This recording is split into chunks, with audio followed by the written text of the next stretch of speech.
Bueno, Buenos días amigos de Relapro, de las redes orientadoras en Latinoamérica, en Centroamérica especialmente un saludo a Honduras, los colegas que se han incorporado durante este tiempo de pandemia hace un par de años, con la doctora Flor Medina, gracias a esta gestión que ella ha hecho.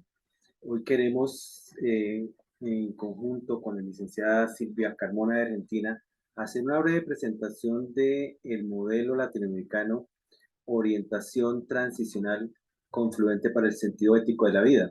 Eh, con ese motivo, nos hemos convocado y les convocamos a quienes puedan contactarse virtualmente a revisar esto en sus instituciones educativas en sus países, porque fundamentalmente nos interesa saber la aplicabilidad que ese modelo puede tener.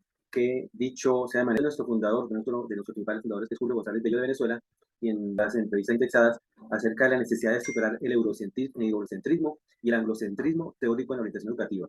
Y también por la necesidad de reivindicar el pensamiento del sur global, un pensamiento que más adelante vamos a presentarlo en cabeza de Elsa Tobar Cortés de Colombia. Bien, esa es la primera intencionalidad que tiene este modelo, buscar nuestros propios modelos. En Argentina, Silvia, pues reconozco que, que Argentina es un país que ha trabajado muchísimo el tema de la orientación y que tiene inclusive posgrados de varios años con mucha trayectoria acerca de este tema. Desde esa perspectiva de Argentina, también heredamos esa visión del sur, ¿no? Buscar modelos del sur. Autores, Silvia, que tú conoces en Argentina, que le han trabajado y que siguen trabajando en investigación bien, sobre el tema de modelos de orientación. sí, Ana Eisenson de la Universidad de Buenos Aires, Mirta Gavilán de la Universidad de La Plata, la Universidad Utrecht, donde allí se incluye todo lo que es el posgrado con el magíster Sergio Rascobán. Son, digamos, los pilares fundamentales en esto de la orientación vocacional. Con ellos justamente podemos encontrarnos en 2017 en Buenos Aires, Argentina.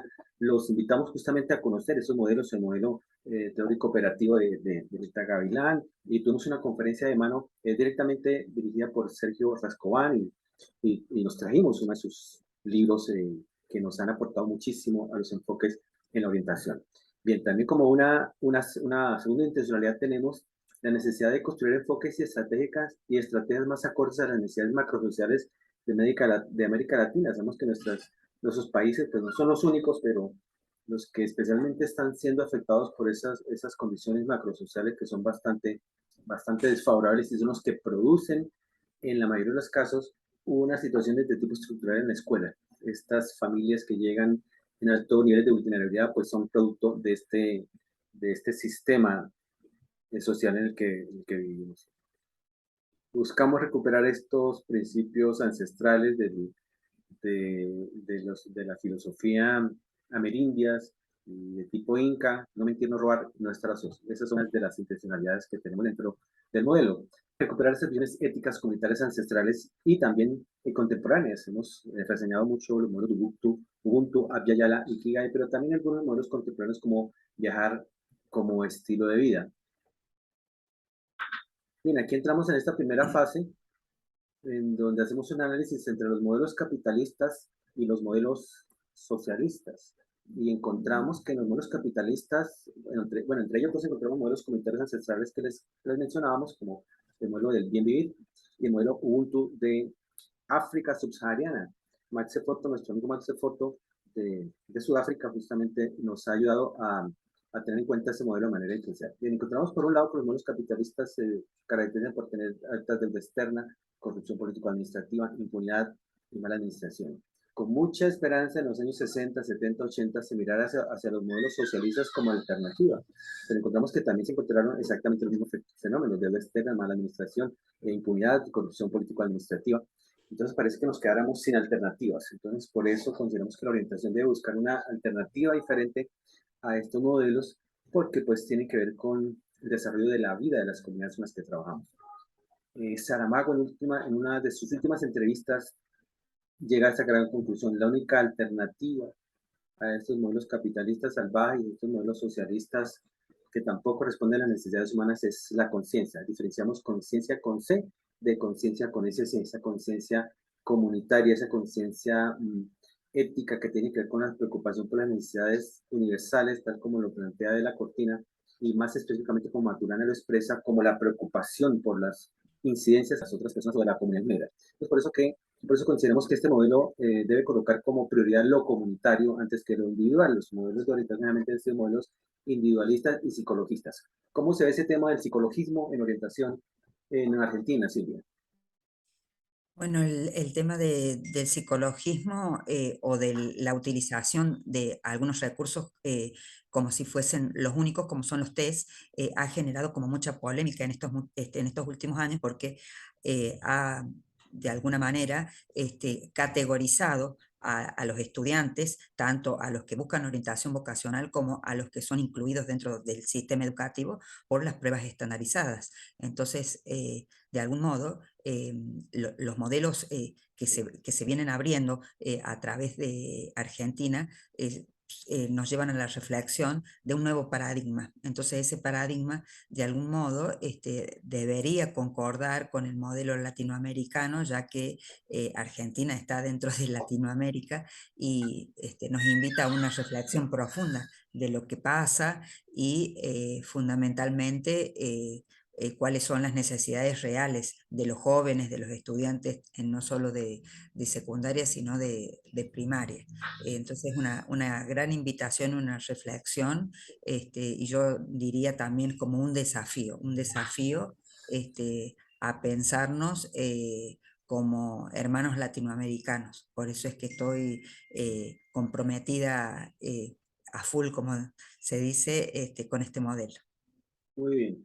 Precisamente en ese mismo encuentro que tuvimos en Argentina, en Buenos Aires, en 2017, abril de 2017, a quien siempre le agradeceremos, Silvia Vázquez, quien organizó realmente este encuentro. De ahí retomamos también y nos posicionamos nuevamente de una manera más clara en un modelo latinoamericano, chileno más específicamente. Marta Magni, autor chileno, economista chileno y reconocido también como gran autor de base de la ecología o la economía ecológica, plantea que las necesidades humanas son estas que están aquí: la necesidad de identidad, subsistencia, protección, creación, recreación, eh, libertad, afecto, entendimiento, y le agregamos comunicación. Entonces pensamos que la orientación educativa como la conocemos hoy debe dar una mirada más específica a las necesidades humanas, que son finalmente las mismas necesidades sociales. Trabajar sobre el tema de la identidad, la subsistencia, la protección, la creación, la participación. En este primer panorama que veíamos, impunidad, deuda externa, mala administración, corrupción, etcétera, podemos decir, bueno, la orientación allí no tiene nada que ver. Nosotros pensamos que sí, que es allí justamente a través del elemento de conciencia en donde podemos hacer una transformación a mediano, corto y largo plazo de la realidad social que nos aqueja y que recibimos nosotros orientadores específicamente en la escuela, como estas situaciones que hemos mencionado de vulnerabilidad, de maltrato, de abuso, de las pobrezas que habla esa misma teoría del desarrollo a escala humana. Entonces, este es uno de las grandes intencionalidades, que la orientación trabaje sobre estos elementos que hemos mencionado. También José Nava Ortiz desde México, desde los años 90, venía insistiendo en establecer unas líneas muy claras o unos ejes articulares de la orientación: el eje psicológico, el eje sociológico, y todo esto dentro de un modelo pedagógico. Entonces, la intencionalidad del modelo aquí tiene que ver con articular estos enfoques psicológicos, sociológicos y organizacionales que hemos detectado a través de diferentes encuestas que hemos hecho con orientadores en Latinoamérica en un modelo pedagógico positivo, no positivista y no problemático, porque pues planteamos que la orientación no puede resolver los problemas estructurales. ¿Qué problemas llegan a las escuelas, Silvia, en Argentina? ¿Cuáles son las causas Eh, de remisión en las escuelas bueno, argentinas? ahora se agregó el otro factor que tiene que ver el pospandemia, que tiene que ver con esto de las características del modelo de aprendizaje híbrido en el que están sobre todo muchas universidades privadas, pero el estudiante está careciendo de estrategias de aprendizaje. El docente de alguna manera se tuvo que readaptar a esta nueva modalidad de tipo virtual. Hay muchos docentes que desconocían estrategias virtuales y bueno, se siguen capacitando, pero concretamente desde el punto de vista social, yo creo que la situación de pobreza en la que se está encontrando Argentina, sobre todo se observa en las escuelas públicas. Hay alta deserción de los estudiantes, tanto de nivel primario como de nivel secundario. No hay un seguimiento de estos estudiantes por parte del Estado, lo que implica, digamos, después altos índices de inseguridad en nuestro país y por otro lado, también hay una diferenciación educativa en cuanto a las escuelas, o sea, las escuelas públicas tienen en muchos casos menores aprendizajes por parte de los estudiantes y esta diferenciación se nota con la escuela privada, sobre todo la escuela que no tiene subvención del Estado, donde los chicos tienen son formados a través de múltiples idiomas y están entre 8 y 10 horas de la escuela, entonces la diferenciación cada vez es mayor. Y estos chicos después de la escuela pública y de la escuela privada son los mismos que ingresan, pero con otras condiciones a la universidad. Aquí nosotros tenemos la posibilidad de la universidad pública, donde ellos no tienen que, es gratuita, pero las condiciones son diferentes, entonces también hay una gran deserción de los estudiantes en la universidad, sobre todo de los de escuelas públicas, como decía. Bien, lo que Esto, planteamos en este momento, Silvia, es que justamente todas esas condiciones que recibimos en la escuela, principalmente la escuela pública, como tú bien lo afirmas, tienen que ver con estas 10 necesidades. Necesidades de subsistencia, protección, afecto, identidad, libertad, participación, creación, recreación, ocio, entretenimiento, que son necesidades estructurales de la sociedad, que es la sociedad quien debe proveer esos servicios. Y obviamente lo hace de manera diferencial, tanto para los que tienen el dinero o la capacidad adquisitiva para conseguir estos satisfactores relacionados con cada una de estas necesidades, es muy diferente el estilo de vida con el que se convive, valga la redundancia, a nivel de lo cotidiano. Entonces consideramos que este modelo que presentamos debe estar enfocado para el bien vivir, por eso le hemos puesto ese título, orientación para el bien vivir, orientación para la vida. Debemos estar enfocados, que la orientación debe estar enfocada justamente a contribuir a que en cada una de las áreas que aquí plantea la teoría podamos hacer un trabajo trascendente. Un trabajo trascendente no basado en un funcionalismo indefinido, porque hay países donde tienen 60, 65, 70 y más funciones que le asignan a un orientador, y obviamente pues nadie puede cumplir con 65, 70 o más funciones, y las no funciones que también se les van agregando al cargo. Entonces pensamos que este modelo nos permite nuclear 3 grandes áreas de trabajo. Uno, que es la dimensión del estar, tal como plantea Maños. Las dimensiones de la vida son el estar, la dimensión del tener y la dimensión del hacer. Entonces, en cada una de estas dimensiones, pensamos que la orientación debe ser un trabajo transicional, confluente, para que le genere sentido a la vida en cada una de esas dimensiones. El sentido del estar es el sentido de vida en comunidad, el sentido de vida comunitario. El sentido de la vida interpersonal tiene que generar un propósito del ser en sí mismo, el propósito de la persona como tal.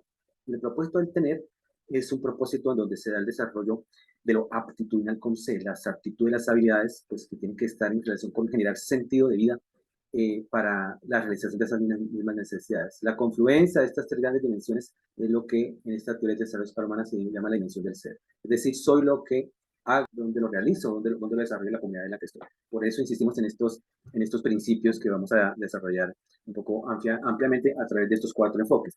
Entonces, un bien, primer enfoque, sí, perdón, dale. Amilcar, creo que es como muy importante rescatar que este modelo no solo se aplica a orientación vocacional a un ámbito de lo institucional, sino que debería atravesar toda la escuela.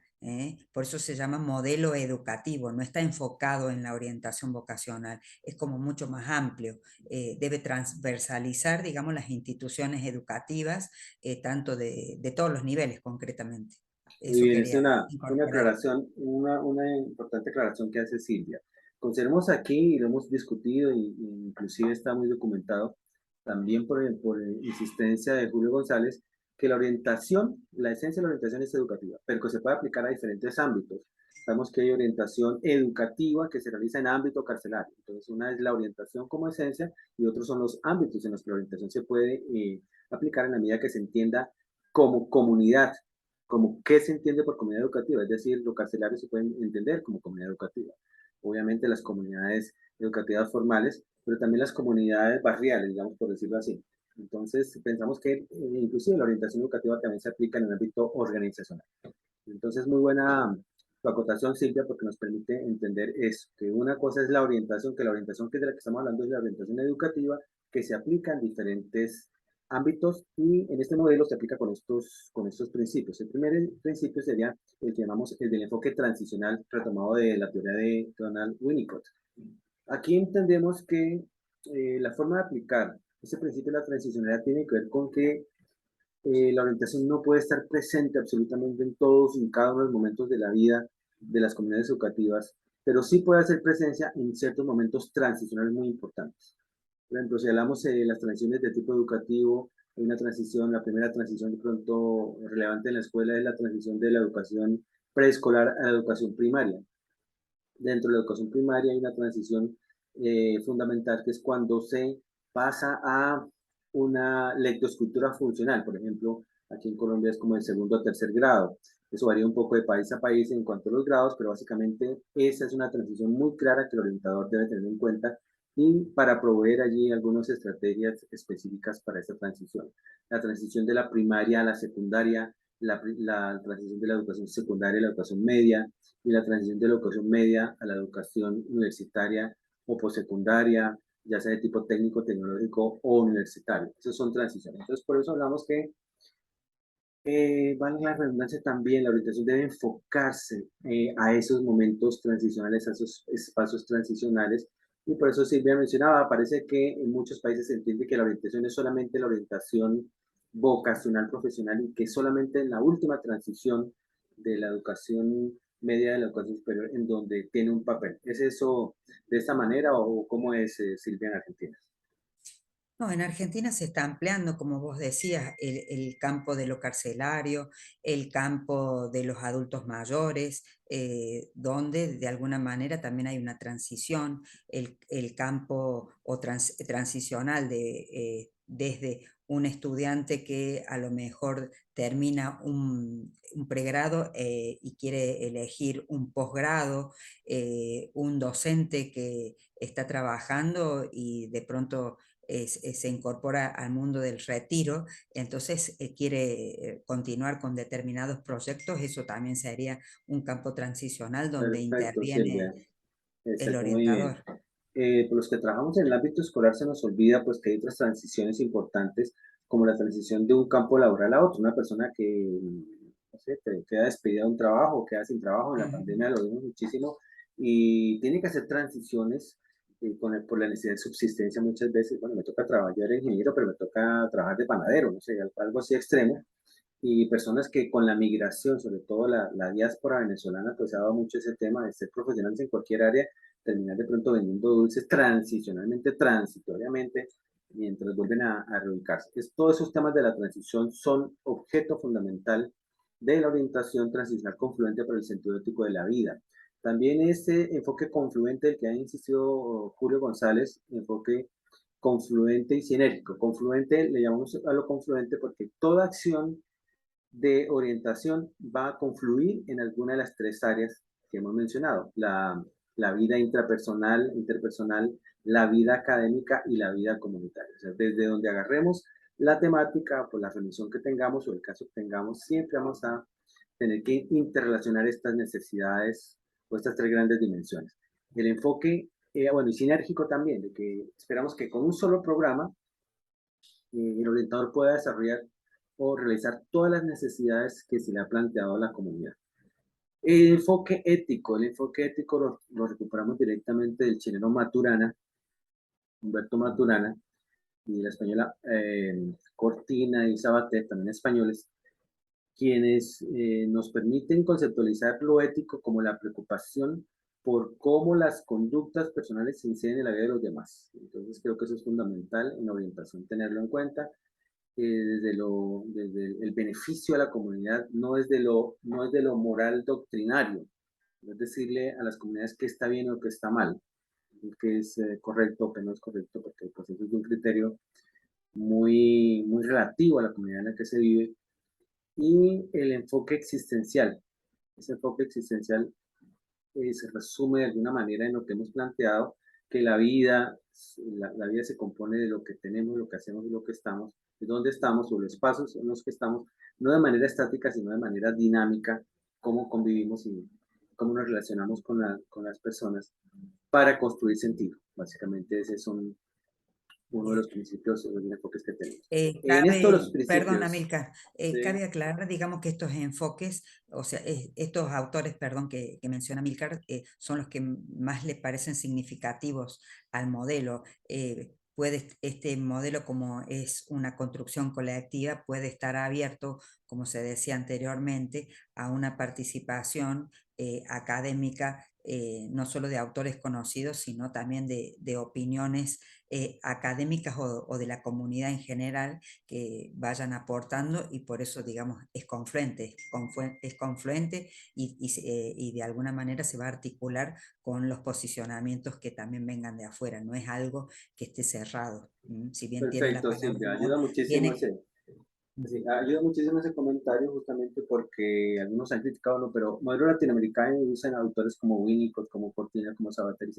Sí, es un modelo pensado para Latinoamérica, pero que no descarta en ningún momento pensadores de otras latitudes, en la medida que consideremos que esos autores siguen siendo relevantes o que no hay otros autores en Latinoamérica que hablen de esos aspectos, pues lo seguiremos retomando con el énfasis de que es un modelo latinoamericano, es un modelo hecho por latinoamericanos, también tomando referentes de otras partes, pero básicamente sobre las necesidades latinoamericanas.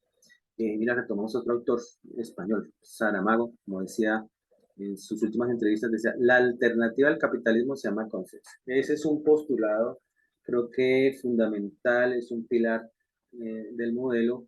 ¿Y qué piensas tú si yo te digo, Silvia, que la alternativa al capitalismo se llama conciencia?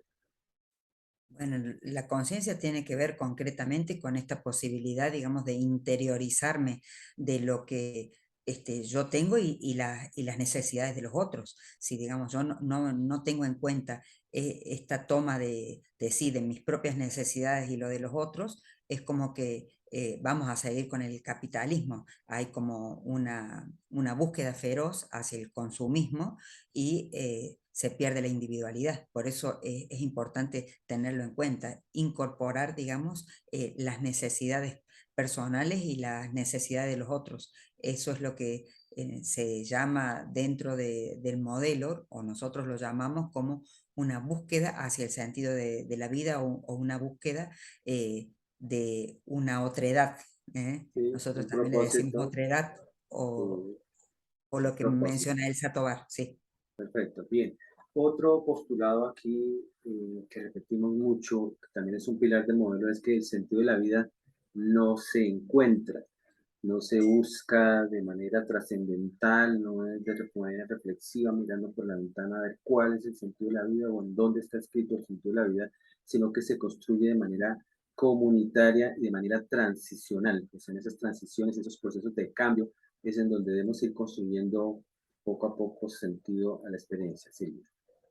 Bien, este sentido de la vida no solamente se construye, sino que de alguna manera debe ser pensado en un servicio para la comunidad y en un servicio también individual, en la medida que sea entendido como algo que es un constructo colectivo, se va a poder salir de esta alternativa del capitalismo de la que habla Saramago.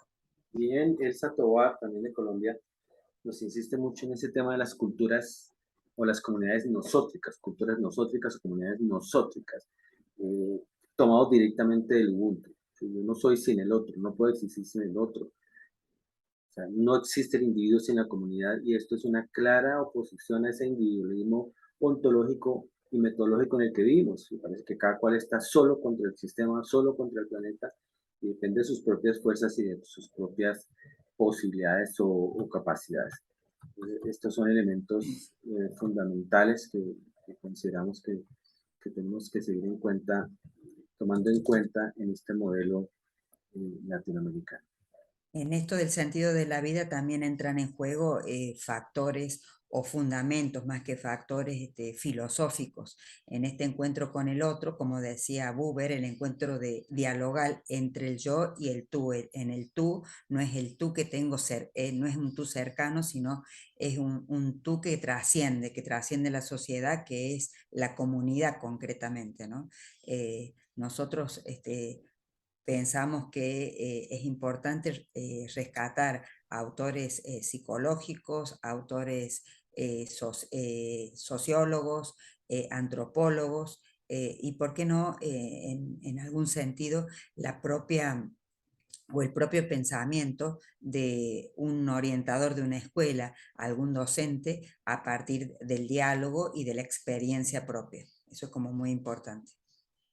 Muy bien, tú mencionas allí bastantes elementos importantes. Entonces hemos planteado un poco en los principios el tema de los roles versus las funciones.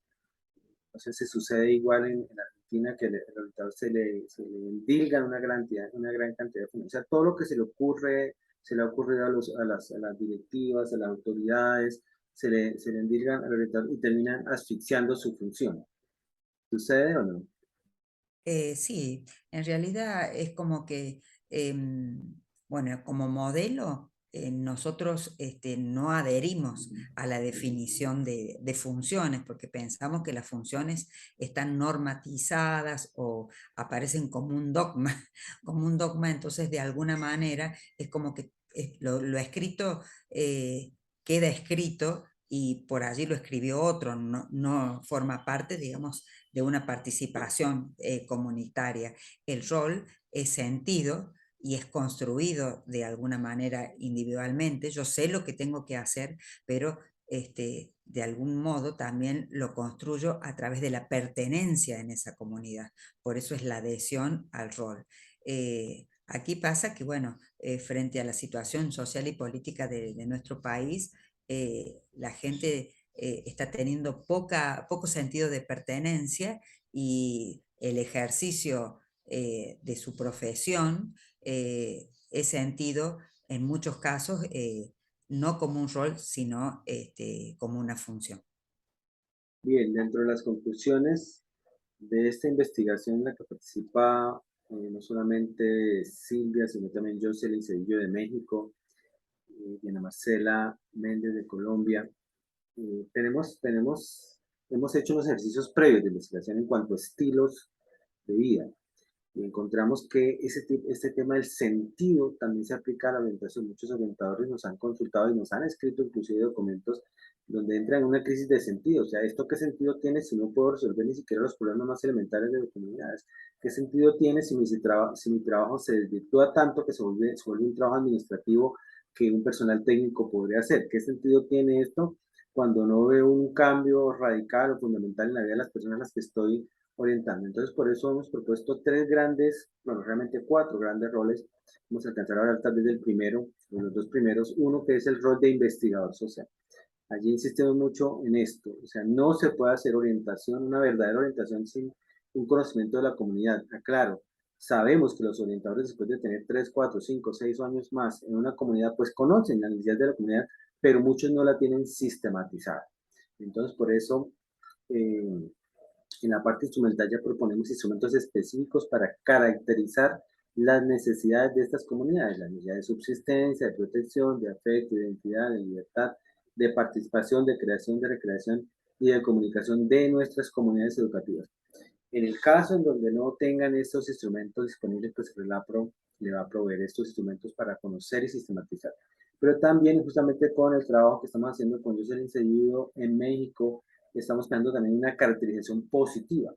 Caracterizar las comunidades no solamente a partir del déficit, sino a partir de la potencialidad que está generada a través de las inteligencias múltiples. Qué bueno que cada institución tuviera una descripción muy completa de sus comunidades educativas en términos de quienes se destacan en la inteligencia musical, en la inteligencia espacial, en la inteligencia matemática, en la inteligencia emocional, en la inteligencia trascendental, que las últimas de las que estamos investigando, un poco siguiendo la línea de Gartner en cuanto a inteligencia espiritual. No le vamos a llamar aquí inteligencia espiritual, sino inteligencia trascendental. ¿Cómo impactaría la vida de las comunidades tener esta información sistematizada? ¿Sí? Bueno, de alguna manera serviría para una organización en cuanto a las estrategias de intervención por parte de los orientadores, llámese equipo de orientadores, equipo directivo, equipos de docentes de aula de distintos niveles educativos. Pero también sería importante hacer un diagnóstico de los propios profesionales que intervienen dentro de la comunidad, porque a veces hay diferencias de formación, diferentes también, los orientadores pertenecen a distintos estratos sociales, entonces seguramente también se va a hacer una investigación del equipo, del equipo que está a cargo de la orientación. Entonces, partir de lo que tienen, de quiénes son, y después tratar de confluir, siguiendo el modelo, pedagógicamente con las características de la población, estudiantes, padres y demás agentes educativos que colaboran con la institución. De eso se trata la investigación que de alguna manera propone RELAPRO como pilotaje en el país de México, porque la intención es no que quede en un modelo teórico, sino que esto trascienda y que confluya en los distintos, no solo escuelas, sino en los distintos campos donde se puede aplicar el modelo latinoamericano. Muy bien, entonces en un próximo corte les vamos a compartir los resultados de esta investigación que se va a hacer más o menos con unos 70 estudiantes en principio de una institución educativa en México, donde está, como les decíamos, nuestra colega Yuselin Cedillo de la AMPO, a quienes también le enviamos un saludo muy caluroso y afectuoso, porque pues dependemos y nos beneficiamos, trabajamos de manera articulada con estas instituciones. Y nuevamente agradecimiento a todos sus directivos, especialmente a Jocelyn Cedillo por ese trabajo que se empieza a realizar ya en este mes de septiembre. Vamos a tener inicios de este trabajo. Entonces nos veremos en un próximo corte para continuar hablando del modelo latinoamericano de orientación transicional confluente para el sentido ético de la vida. Nos quedan otros